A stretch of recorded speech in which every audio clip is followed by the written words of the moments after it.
Greetings and salutations, everyone. I hope everyone is still doing well, and welcome to this night ending bonus upload. Before we jump on into it, a couple quick links. As many of you know, I rely on Patreon, PayPal, channel membership, and the merch to help the channel to continue to grow and go. Links to Patreon, PayPal, and channel membership is in the description below. Merch displayed directly under the video. Also, Dogman Frightening Encounters, Volume 1 through 3, the audiobook versions. They were written and researched by Tom Lyons, narrated and produced by me, Jeff Nadolny. Those audiobooks are available on Audible, Amazon, and iTunes, links to which are also in the description as well. And finally, last but definitely not least, if you'd really like to help support this channel to continue to grow and go, simply subscribe. It does not cost a cent. Click the like button, takes half a second. If you don't want to miss out on any of the informative uploads that I put out daily, click that bell icon, and folks, please leave a comment and share the video. Why? Well, because these things really do help the channel to continue to grow and go. They definitely do matter, and they are appreciated. And with that, I have taken far too much of your time. Let's jump in to this night-ending bonus upload, shall we? I respond to the first 3 emails, the oldest emails, and I end up getting in touch with a gentleman by the name of Wynn, and he is 67 years old. He's actually a researcher, and he's been researching not cryptids, but legends and mythology of North America for quite some time. And he had heard the experience, or a couple of different experiences that I talked about with Mount Shasta, one being the team of Marines that had gone up there and taken out a supposed Nephilim, and the other with the young man named Kirk, who had been camping and somehow from his tent ended up waking up in an underground kind of laboratory or facility in Mount Shasta, where he saw what he believes to be some sort of angelic creature in chains and in the form of a cross, to what he also believes to be Nephilim or mountain giants, whatever you want to call them, and some other creatures, Bigfoot, Dogman, and such, all in these kind of almost like a zoo, where he walked down this hallway after having to deal with whatever kind of race these aliens were, maybe Lemurian or whatnot. So he had heard that, and he wanted to let me know. He said, listen, I know 100% that what everyone says about Mount Shasta is more than likely factual. And I was like, well, I've talked to these guys, and I got a good feeling out of them. I didn't feel any kind of made up BS from him. And he says, well, in 1981, him and a small team of researchers, he actually at one point in his life was a college professor and on ancient studies and such. I'm not going to share the college that he taught at, but a few geologists and a couple of kind of regular folk, his friends who were not geologists, were not professors or academics or any kind of, but just interested in what this trip was going to entail and what they were going to look for. So he had heard in the late 70s about a kind of stone circle or stone, not structure, but some kind of monument, a small monument, not large in the sky, but large, wide in width, on Mount Shasta, somewhere. And apparently, supposedly, the legend states that it is the grave site or grave sites of Nephilim, supposedly 4. And I have never heard of this. I did a little research, and sure enough, there's a couple old articles talking about it. So that's what they were trying to find. And they didn't know exactly where it was. They had a pretty decent idea of where it may have been. So they brought the geologist, on top of being his friend, Wynn's friend. They wanted someone there that could identify whatever these rocks were. Mount Shasta is a volcano. It has not erupted for, I believe, like 3,600 years or something like that. So that's why he was adamant about having a team on top of his friends or regular laymen like myself and, other people who don't have academic studies and such, but do research, So it was the spring of 1981, and they had started this trip. They actually started their trip through the forest of Mount Shasta, or Shasta National Forest, and started driving through. They had done a lot of research about in depth on some of the ancient Native American tribes that had been up there.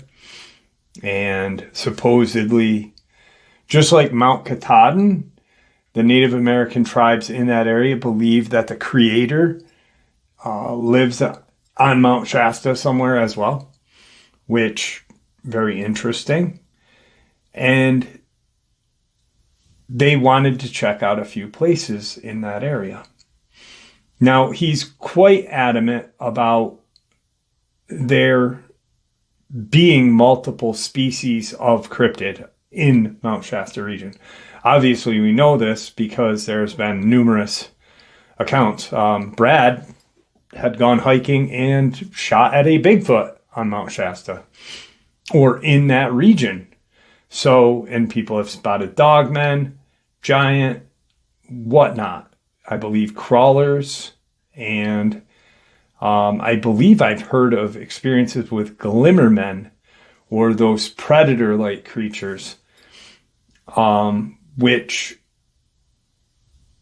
the more you look at portals and dimensional travel, good possibility these kind of glimmer men, I don't really like that name, but good possibility that these creatures have come from these portals, and quite possibly their genetic makeup has been changed going through those portals. I don't know, just an idea. They get into the Mount Shasta region, and they had planned to do a 2-week excursion. They had some funding behind them, private funding, and apparently he had known a gentleman who was fairly wealthy and wanted, if they did find this grave site of the giants, he wanted one of the skeletons for his own personal collection. He said, I don't care what you do with the other 3. give them to a college, give them to the Smithsonian, but I want, and I will fund you partially. So they were funded.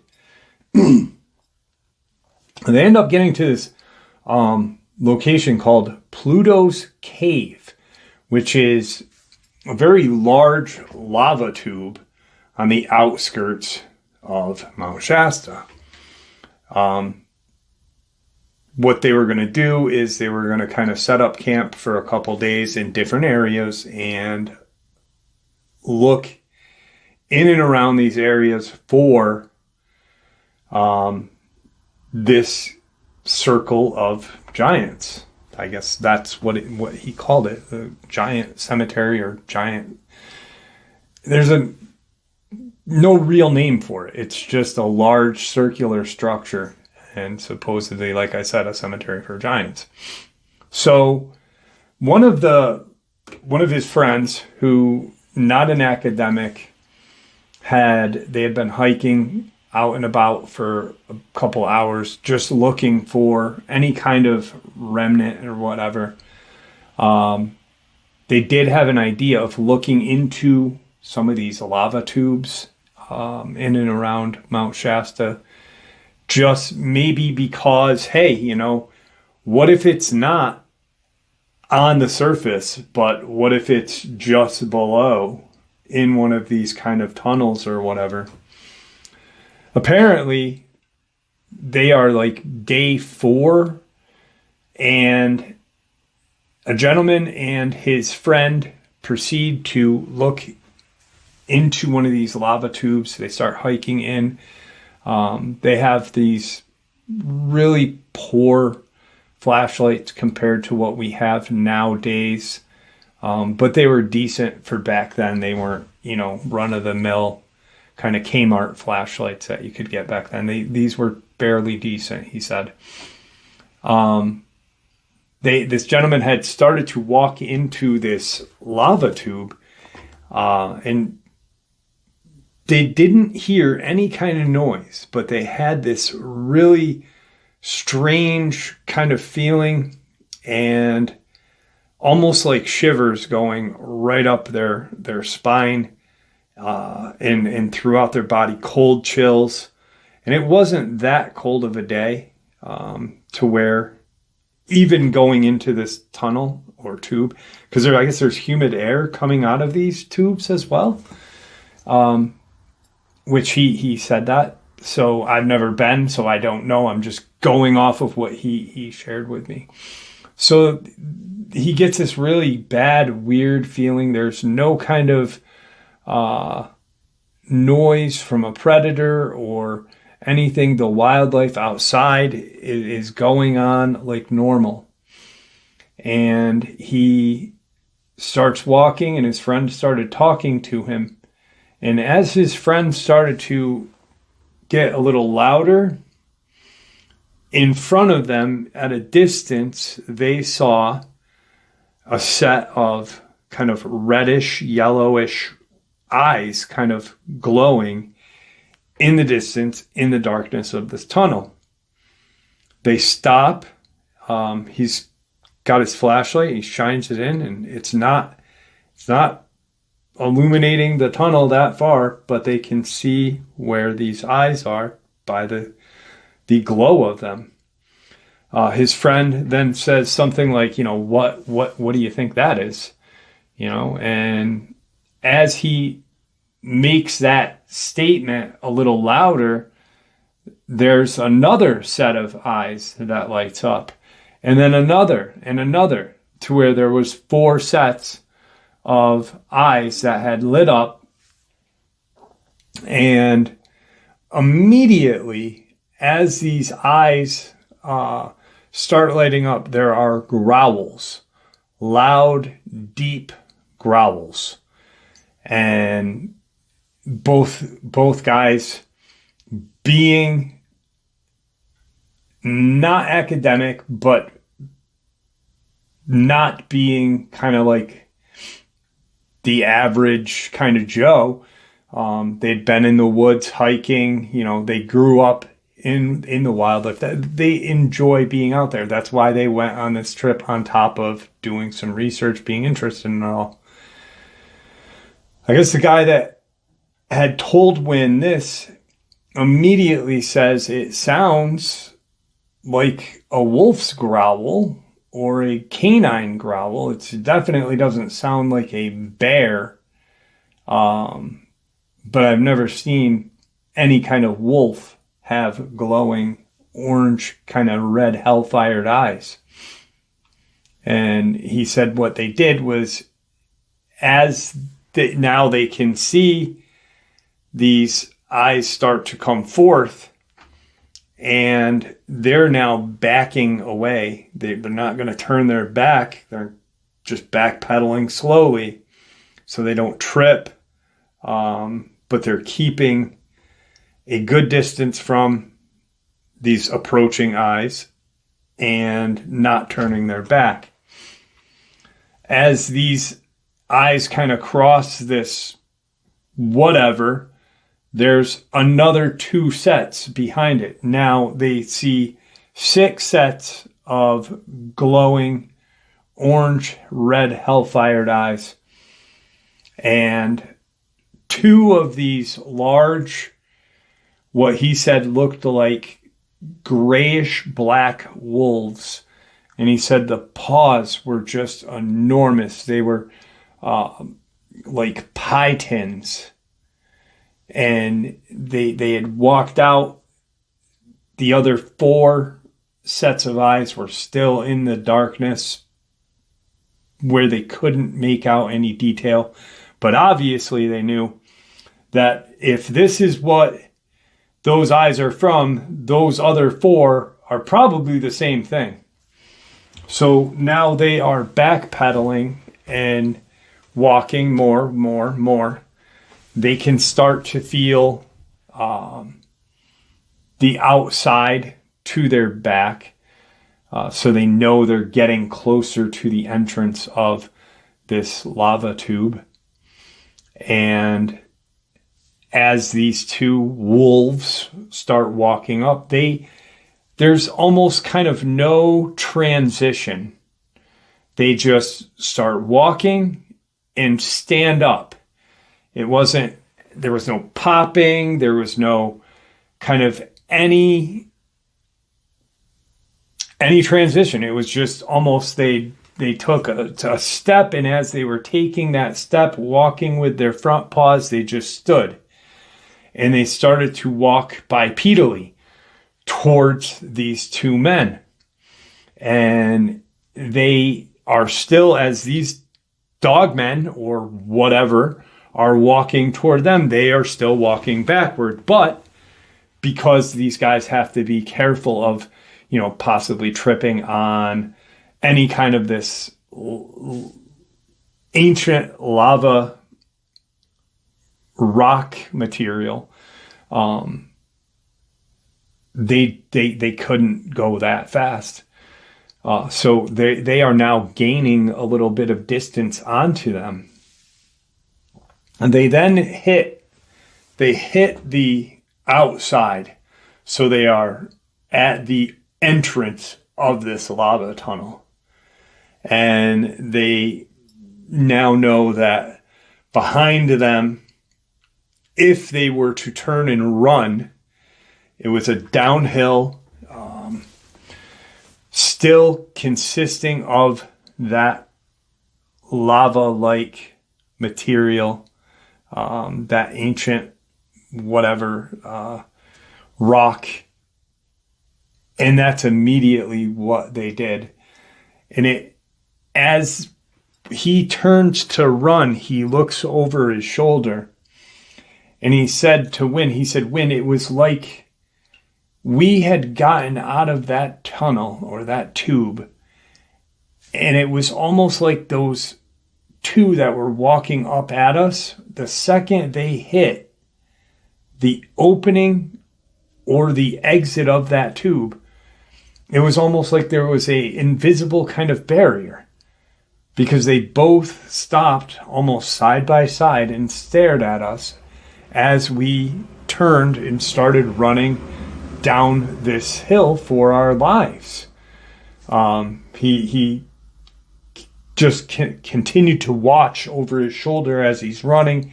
They hit the ground and they just take off. And he did check a couple different times to see, because you don't run from a predator, but if they are not following you and you do have a good shot, I mean, why the hell not, right? So they end up getting to their campsite. Both guys, they're out of breath, and they immediately start to tell Wynn and a few of the other guys that are at the campsite, setting up, talking about, what the plan of the action is going to be, where they are going to go next to see, what they can find. And these guys come out of the woods just out of breath, pale white, and not screaming, but not quiet, and saying, we just saw what looked like werewolves inside of, Pluto's cave, that lava tube that we were going to check out. There was at least 6 of these creatures. We visibly only made eye contact with 2, but there were 4 other sets of eye shine, same color and almost same height, when they were walking quadruped. And that's what caught Wynn. Wynn's like, wait, when they were walking quadruped? And he said, yeah, they stood up at a certain point and proceeded to walk us out of that cave. They came to the entrance/exit of that cave, and they didn't cross that barrier. There was not, obviously there may have been, but there wasn't a visible barrier. They didn't cross. It was almost like they were pushing them out of that tunnel or tube. And Wynn starts jotting this down. He's, they're all researching this. They want to get as much information and as much evidence documented as possible. So he sits with both guys, give me a description, this, and that. And like I said, these paws, when they were walking, were as big as like a 9-inch pie tin. They were just huge, he said. And when they stood up, it was almost effortlessly. It was just, and they were up and walking. And the eye contact did not stop. They didn't look down. They didn't look around or up. The eyes were just on them as they were quadruped to biped, and pushed them out of that cave. The 2 guys finally calmed down. The day moves forth. This didn't happen late in the afternoon. It was actually fairly early in the afternoon or late morning. So throughout the day, they did talk about it periodically, but calmed down. Maybe it was something, that played, maybe our eyes played tricks on us in the cave. Maybe, who knows? Rationally trying to come up with something so they don't get so scared where they want to leave. Once again, Wynn documents all of this, and one of the geologists who is actually a fairly accomplished Bigfoot researcher, jotted a lot of this down as well. And they kind of do their own thing throughout the day, do a little bit of investigating, do a little bit of navigational markings and such, to where, this is where we heard it might be. Let's check it out here. You obviously didn't go as deep into Pluto's cavern or cave as you wanted to. But judging on how scared these guys are, let's not risk it. Let's push on from there. So the day just goes smooth and smooth, and these guys don't forget about it, but they kind of just, if they felt like if these things were to want to get them, it would have gotten them in the cave. It could have, both of them could have easily overpowered and just quickly taken control of the situation of the two guys. And they, proceeded to have dinner. It is once again spring, so daylight is starting to last a little longer. Not too long, but we're talking 7:30, 8 o'clock, and it's starting to get dark. So they end up having dinner. They're sitting by the fire. Mind you, there is no alcoholic beverages. And all of these people, even the ones that don't work in college facilities or as geologists or whatever, all of them are taking this so serious to where they don't have the need or want to, this isn't a party for anybody. This is a research trip, a funded research trip by someone who has invested money and ideas to Win and his friends to get him one of these giant skeletons. So dinner is done. They finally decide, hey, it's getting late. Let's get an early jump on the morning. We'll break down camp. We'll start heading a little deeper out. But let's kind of crash out.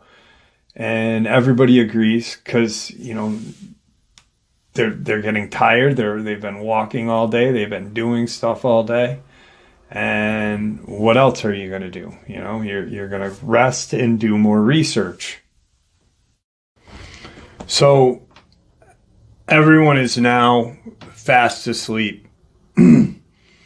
There's 5 tents, 2 men to a tent, and the night is peaceful. Win remembers kind of waking up that evening.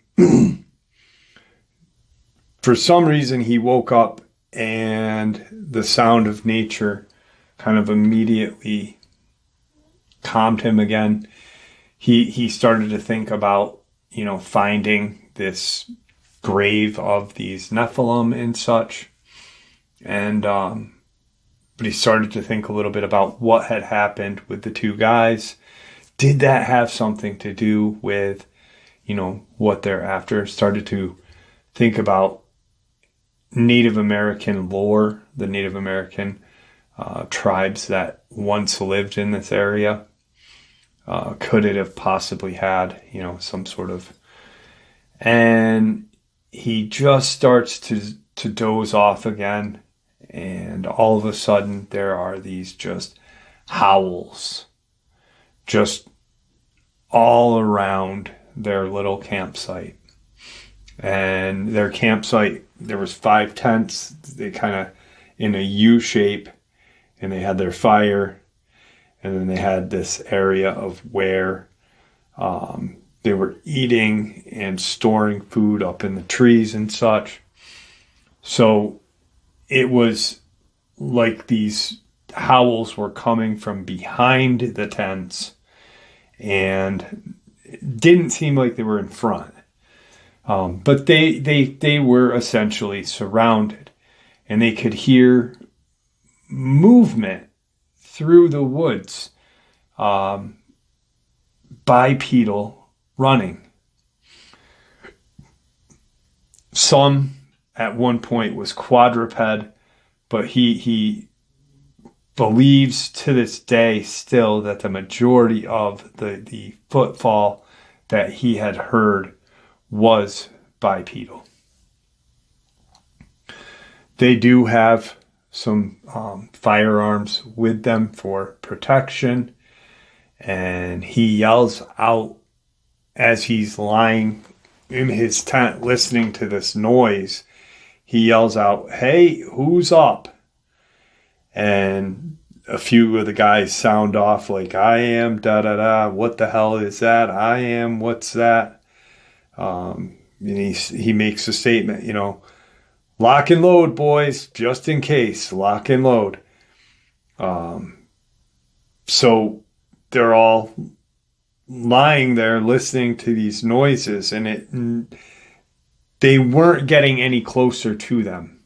As they're moving through the woods, they're not pushing forward.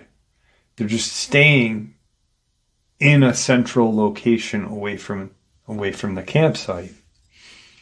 And they're just laying there listening. And he said, one of the guys that was kind of a professional tracker / hunter, he would guide people in the area, in different states and such. He was a professional guide.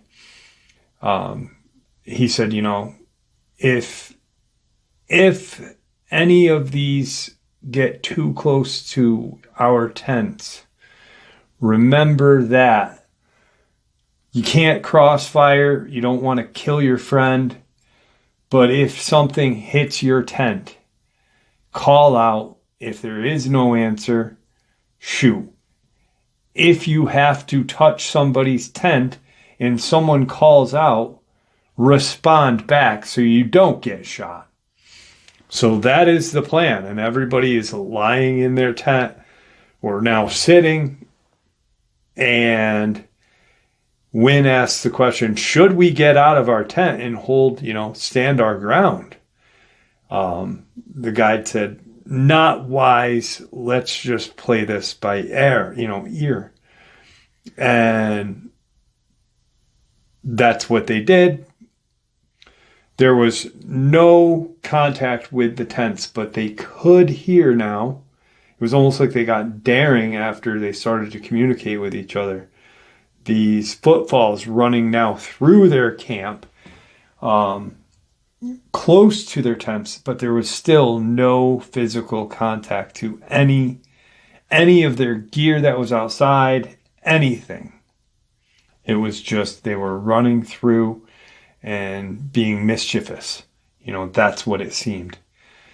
A short period later, they do start hearing the growls and quadruped walking. They all lay there. The noise stops. Everything just goes dead quiet, immediate dead silence. The howling stops, the running stops. Prior to the howling, Wynn said it happened so quick. It was like I was lulled to bed with the noise of nature. I was almost out, but then this noise just, started. So, next morning they get out and they are in soil where, you could see visible foot tracks from your friends, yourself, whatever. So that's what they started to do. They're looking through the camp and they're like, I know something ran by my tent. I'm making I'm making footsteps in this kind of sandy, acidic soil. Are you guys seeing anything? And no. It's like nothing happened. There was no scuff, nothing. And so they kind of chalk it up. Once again, Wynn documents this in his notes and such, because his whole idea is if they do make contact or find this stone circle of the giants, this kind of resting place of them, that, there's a plan. So they're looking and there's nothing. And they're like, all right, let's pack up. We'll go to the next location. We'll start doing some research in that location. And that's what they did. And they moved forward. And now they are noticeably a little bit apprehensive about going too deep. And one of the geologists says, if they were going to get us, they would have gotten us last night. No one felt like they were being watched. No one had any kind of strange feeling of, whatever. So they get to the next area. They hiked only a couple miles, maybe 5 miles max. And this was a location that a Native American elder had told them, check this area out. You will notice it by rocks that look like mushrooms. And they used that as a map marker or whatever you want to call it. And Wynn and a few of his buddies make note of it because they all are taking notes. Some aren't, some are. But what the main thing is to take notes and compare with each other what went down. They get to this location, and the old man who told them about this an old Native American practitioner of magic, a shaman, but not an evil one, or a black magic shaman, greets them and tells them,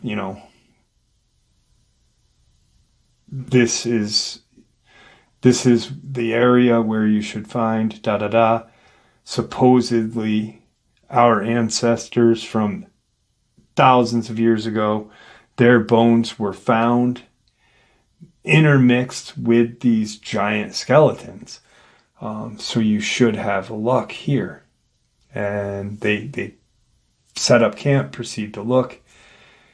Everyone's still apprehensive about the near attack that happened. And Wynn said near attack because looking back at it now, if those creatures had wanted to attack them, there was no way anyone was getting out alive, even with their firearms. 2 men in a tent, 5 tents, all the doors facing to this open area, and they would have been screwed. So they get up to this area, they set camp up, and they decide, all right, this doesn't feel like the right location, but there's that marker, a huge stone-like mushroom, and should we take some looks around and see if we can find this circular gravestone of the giants? No. Yeah. All right. Some guys say no. Wynn and his few friends say, yeah, let's do it. Or, let's rest today. Take the night, get camp set up, spend a couple of days here, and we've got 2 more areas to go before our trip is over, 2 week, whatever. They set up camp, and the night was smooth. There was no noise. Or I shouldn't say no noise. There was only nature. There was no howling. There was no growls. There was no running at all.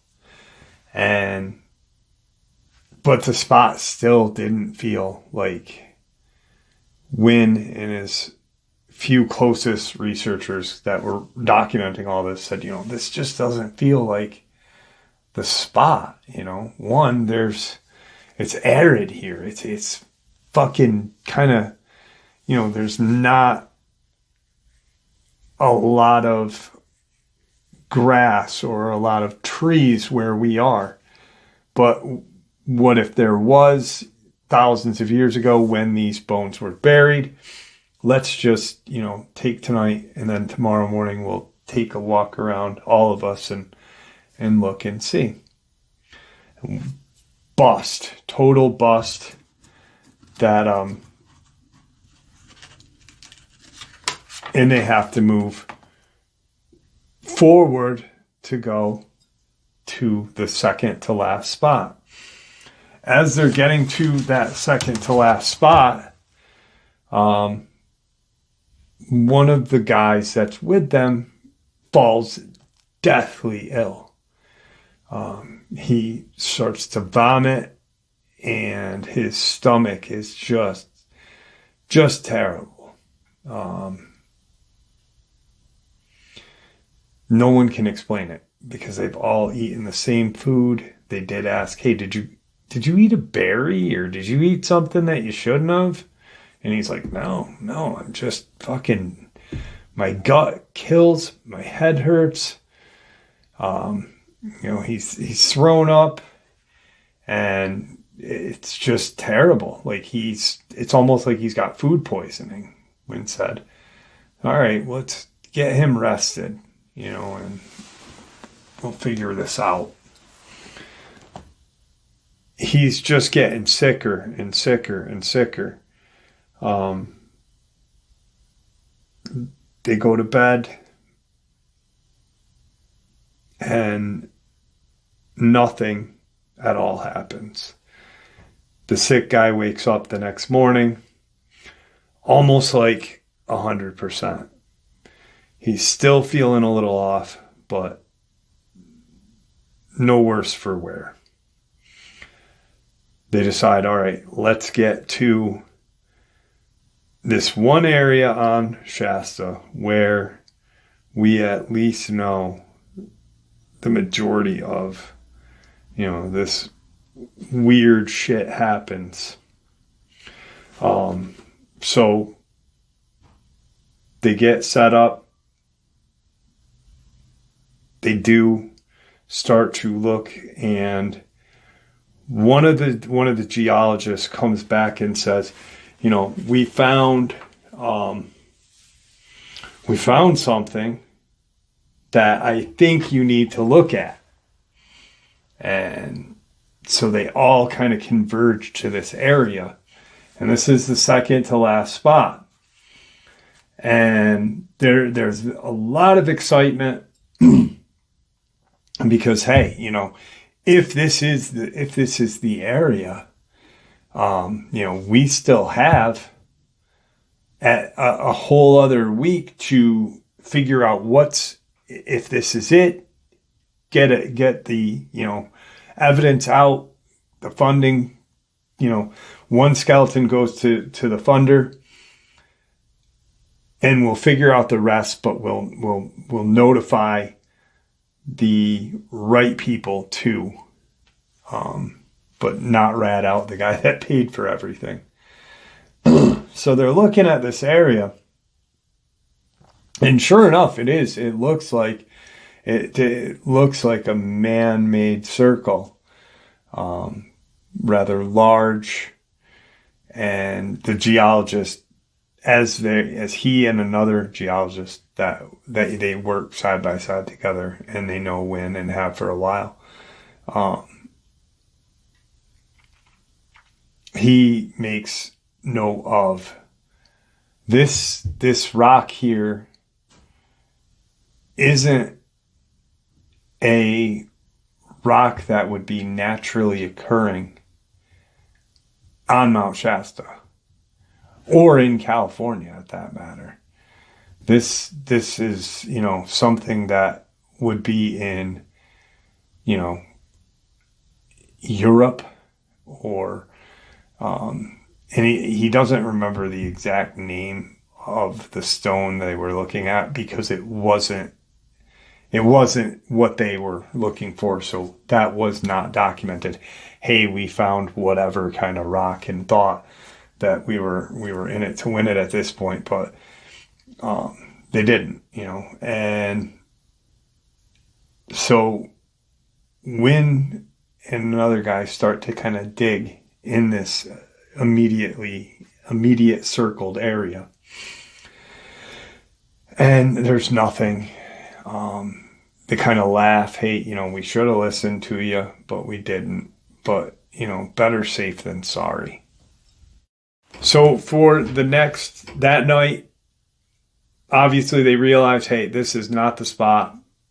The next 3 days, they hike and 3 nights camp because they are now trudging up to where their last kind of location that they want to look at is. And nothing happens, obviously, in those couple of days getting to this final location. They get to the area where it's pinned to, they have it marked in this map. Obviously, GPS doesn't exist, so they have a map, and they're like, it should be right here. This is the last place that we know of that all of our research has pointed us to. It could have been any of the 4, but this is the last, so it's gotta be. They get there and they set up camp, and Wynn realizes that, hey, something's really, really off with everybody. They're really close to Sulphur Spring, and, they had gone up where Kirk had gone. He had gone from behind Mount Shasta up. Wynn and his group went kind of from south to north, where Kirk on his solo trip went north to south. So they get there and they're set up, but he realizes in him and the geologist, his best friend, who actually taught at the college that he taught at, realizes that, hey, there's a lot of kind of animosity, a lot of hostility between everybody here. A trip that we have all known each other and we have all agreed, this is something we're all going to do together. But, people are spouting off at each other, very quick to dismiss and everything. And so he's taking notice to this because, everybody's at each other's throat. And he's like, I wonder if, this has anything to do with us being at the right spot. Maybe some sort of Native American, not curse, but whatever, curse, doesn't want us here. Maybe there's something ancient here that does not want us here. So it's kind of causing this drama or aggression for each other. And they have a talk, and they're like, check this out. We've all been really calm, really peaceful, except when you got sick, everybody took care of you. But does anybody else notice that where we are right now is the last location that we should be finding these skeletons? But we are all at each other's throats. So and as soon as they start talking about it, they realize, hey, we may be where we need to be. And they calm down. They all talk, calm down, set up camp. And they decide that, all right, we believe that this location is going to be due north. And ironically enough, where that aggression occurred was about a mile from where Kirk had set his camp up and woke up underground. And so they all do agree, hey, it was weird, let's calm down. And the next morning, nothing happens that night. They eat dinner. They do go to bed fairly early because there is excitement. Let's get, the jump on this. Let's find this. And that gives us time to, do everything that we need to do.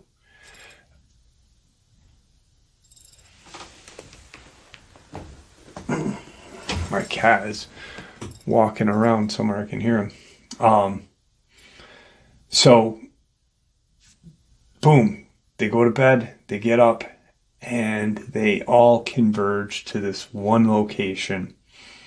And it's where there's this kind of very strange, I'm looking at the map right now of where he said it was. He gave me the exact coordinates of it. And it's not a tube, but it's this very kind of deep kind of bowl. And that's what tipped them off that this may be the location, because supposedly it's a circle, the circle of the giants, this cemetery where there's bones. So they get there and they're looking around, they're testing things, they're looking at things. Everything's really calm. There is no aggression. There is no animosity. Like the whole mood got changed. And one of the guys starts screaming. And they start looking around. They're like, who is that? Who? And they all sound off, ... And sure enough, one of the geologists that didn't teach with Wynn at the college, but knew his friend who was a teacher and geologist, he wasn't with everybody. And they're like, it has to be him screaming. Where is he? Let's follow the scream. Let's yell out for him. And that's what they do. They're yelling out, hey, where are you? Da da da. There's no response. There's just a scream like, help me, help me. But they visually cannot see him. There's nothing. They can't see him, but they can hear him like he's right there. They keep walking, and we're in this area. And one of the guys says, come here, come here. They all run over. And where he's standing, he said, feel this. Feel this. And right as he said, feel this, help me, just right there, like an invisible boom right there. And he puts his hand out to grab his friend, because he should be right here. This is where the noise is coming from. And as he puts his hands out to feel it's daylight, he he gets these like kind of tremors, like these like almost like he got electrocuted, but he wasn't. It just kind of this pulse kind of zapped him back. And they all look at him and they're like, "Are you all right?" Because he's on his ass. And he's like, "Just stand where I was and put your hands right where I did." And sure enough, everyone in the group did, except the guy that's screaming, "Help me," who was with the group. They're like, "What the fuck is, going on? We can't leave him. We've got to find him. He's got to be here. What is this?" And they start to walk around. One of the guys actually, where they put their hands, walks straight through, and they see him like kind of tremor. His whole body starts to tremor. And Wynn said, "I got this feeling like he was going to just disappear. Like there was something there, but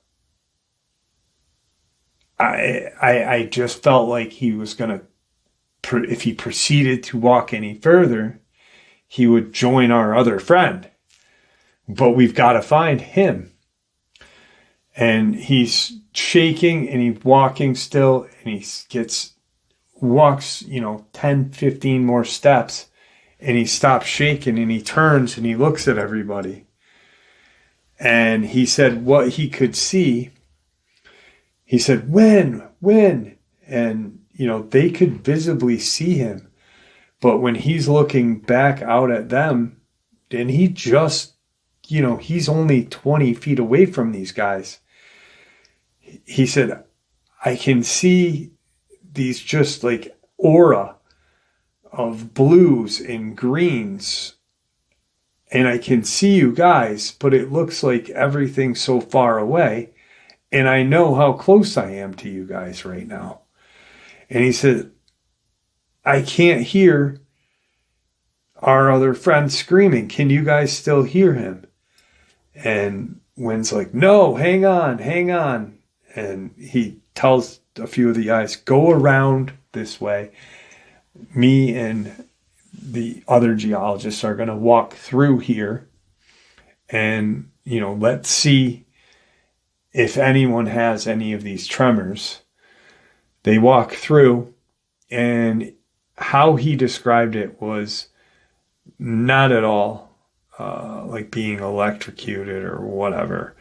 It was just this kind of soul shaking feeling, like this just unexplainable.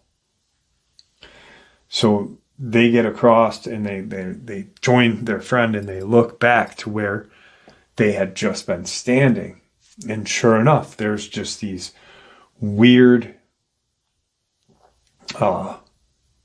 it's not a mist, but just light, like almost like a refraction or reflection or whatever.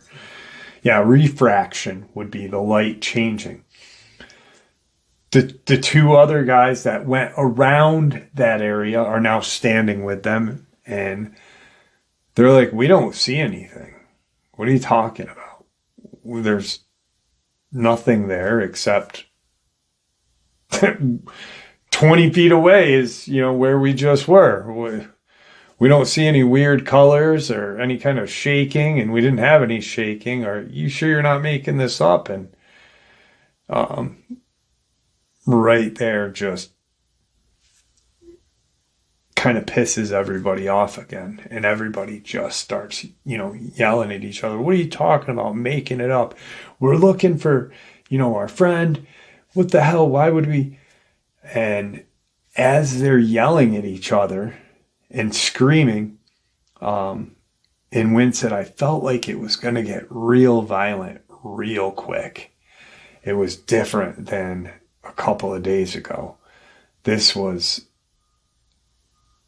Everyone was heated. People were upset. And all of a sudden, they're all talking and look over, because they're standing here and they look over, and there's their friend, the other geologist, and he's lying horizontally in the air, like 5 feet off of the ground, just lying there flat. And they see his body, like it almost looked like someone had picked his arms up, because his arms kind of, went, and he sat up, and he moved his legs. So he's like, it was almost like he was on a table, an invisible table. And they're like, what is going on? Our friend is here. What is going on with him though? And he's got his legs out. So he's sitting at an angle like this, and he just falls forward. And when he hits the ground, he wakes up, and he's like, what the hell just happened? And they're like, we couldn't find you for like 20 minutes. Do you remember anything that happened? And he's like, no. He's like, clueless of what's going on right now. Why am I on the ground? Why is my face hurt? Because I just face planted, in these volcanic rock debris and sand and just kind of a desert-like terrain. And they all start talking to him. Wynn and the other geologists are like, tell us what happened. And he's like, I don't know. He's like, I walked in this area. He goes, and all of a sudden, he goes, I get, this pulsates me, boom. And he said, I seen these people, these humans. I was laying on this table, and these humans were talking to me. And he's like, they said they weren't going to hurt me. But they were just doing these like scans over my body. And then they said, all right, it's time for you to leave. And they picked me up because I was kind of out of it. And he said, the next thing I know, I thought I was, whatever, but I'm on the ground. And at that point, Wynn's like, there's a portal, or there's a vortex. There's something right here. This has got to be the spot. This has got to be the spot. They all start to kind of walk through that area again, but there's no any kind of vibration or anything. They kind of loop around, go through, and nothing. He's still kind of out of it, but not really. And they were like, all right, that sounded like you were abducted right in front of us, but there was no UFOs. And Wynn starts to realize, like, the Native American tribe that believed their creator was on Mount Shasta, they talked about kind of like these tunnels and stuff that, aliens or these very light-skinned, blonde-haired humanoids that were very tall, much taller than lived. You went through one of these fucking portals, and Wynn's like, let's start digging. This is it. They all kind of calm down, and probably no more than a couple of hours go by, and except the one guy who had just, they start looking and pushing dirt around, digging, looking for any kind of evidence of these bones or any kind of evidence of these rocks in this circular design, because they are sitting once again in a bowl. All this occurred like in a centralized location, and nothing. Starting to get dark, and they're like, we got a couple more nights. Let's camp, and then we'll hit it in the morning. We'll get it done. We'll get everything done. They're all sound asleep after dinner and everything. Their friend, who he still to this day believes got abducted, is just lying there. He's in shock. And they kind of figure everything out. They're like, all right, we've got to figure out where these skeleton remains are. We know there's a portal. We know there's some sort of vibration. That only leads us to knowing where we're on the right location. We're in the right spot. They get up the next morning and they get to that location after breakfast, coffee. And as they're walking, they hear voices. And they're like, what the hell? Maybe it's these aliens that abducted our friend. They get to this bowled out area of the mountain, and there are 4 guys up there, and they greet Wynn and the friends, and how are you? And they're like, yeah, we're working with the state of California. What we are doing is we are working on kind of a topographical map of Mount Shasta. We'd appreciate it if you not be here today. They have all these like kind of devices that measure land and whatever. What are they called? Surveyors have. So all these devices are placed around. But and as they're talking to these guys, they notice that all of the 4 men have firearms, have sidearms on them.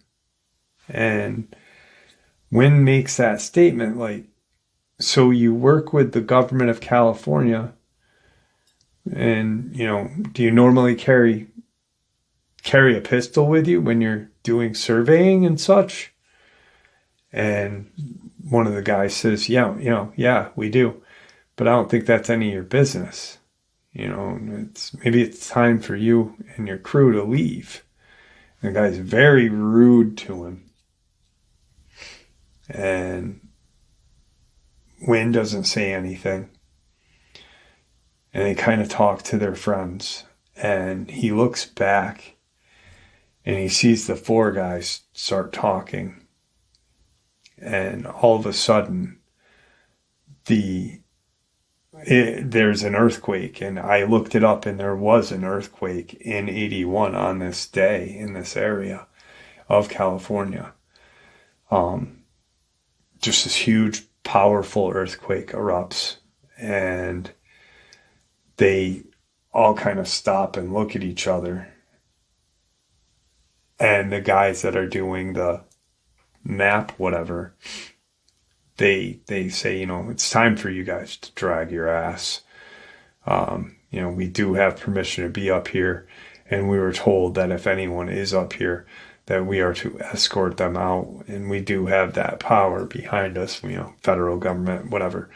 So pack your shit and go.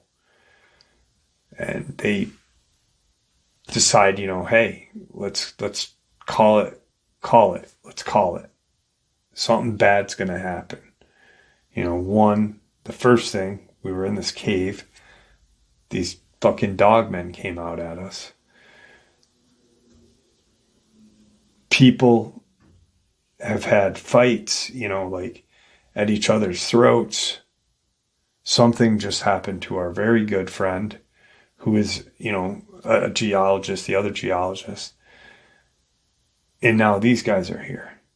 This is only telling us that, we're here. We're not about to have a shootout with these guys. And if they are federal government agents, go to prison for the rest of our lives. So they pack up all their stuff and they can't pack it up and head back out. Wynn gets to his home and tells the guy that funded everything, this is exactly what happened. I do believe 100% that in that bold area on Mount Shasta by Sulphur Springs is where the bodies of these Nephilim lie and where the circle of the giants is. And the guy says, all right, are you going to go and check it out later? How is this going to work? Do we need to pay you money? Or you can just exclusively work for me, Wynn, and go up after, your friends are all done. And that's what he does. He decides to work for this guy and start to go up into Mount Shasta region alone looking for this, and he never finds it. He never ever found it. Lore has been that, according to the older Native American tribes that were out there that have long since been gone, that this area has been sacred for, thousands and thousands of years. And there were giants there, but we don't bother them there. That is their area. And every time he went back up there, he couldn't find that dome or that bowled out area of the ground. He'd be standing right where he knew he was, but never find it again. And he is convinced 100% that the government and these alien agenda people work hand in hand to keep the secrets. But why are they so concerned about hiding those bodies on Mount Shasta in this area? If there wasn't, anything there, why would these guys be so adamant to push them away? And it never made sense to him to this day. He's convinced that the dogmen are used as a protection device. It's insane. I feel so bad for this guy, Wynn, because he dedicated so much of his life to just find this circle of the giants, this cemetery, and never could. But he truly believes that the government works with these aliens to hide it all, and that there's something deeper going on. Like, how did his friend disappear, reappear like he was on a table and being physically moved like a parent would with a child if there was nothing there? And his friend's description of what he saw while he was, semi-conscious. It's unbelievably sad for him. Dogmen used as weapons truly believes it. Experimentation on humans. He was convinced at one time after he stopped working for this guy that he would be taken care of, taken out by the federal government. And it's just, it's so sad because he's dedicated his whole life to try to find this area. And it's something I'd never heard of. And there you have it, folks. I do hope you all enjoyed this night ending bonus as much as I enjoyed sharing it with you. I'd like to thank you for supporting the channel. It is your support that helps the channel to continue to grow and go, and what gives us all a place and a chance to share our experiences and theories judgment-free. Everyone is simply treated with the respect that we deserve. Please, everyone, stay safe, happy, healthy, and ever vigilant, keeping an eye on our children, pets, our family, and friends. These creatures are real. These events have happened. Share this information with those you love and care about, and it may just help save their lives someday. Until next time, never stop asking questions, never stop searching for the truth, and God bless you all.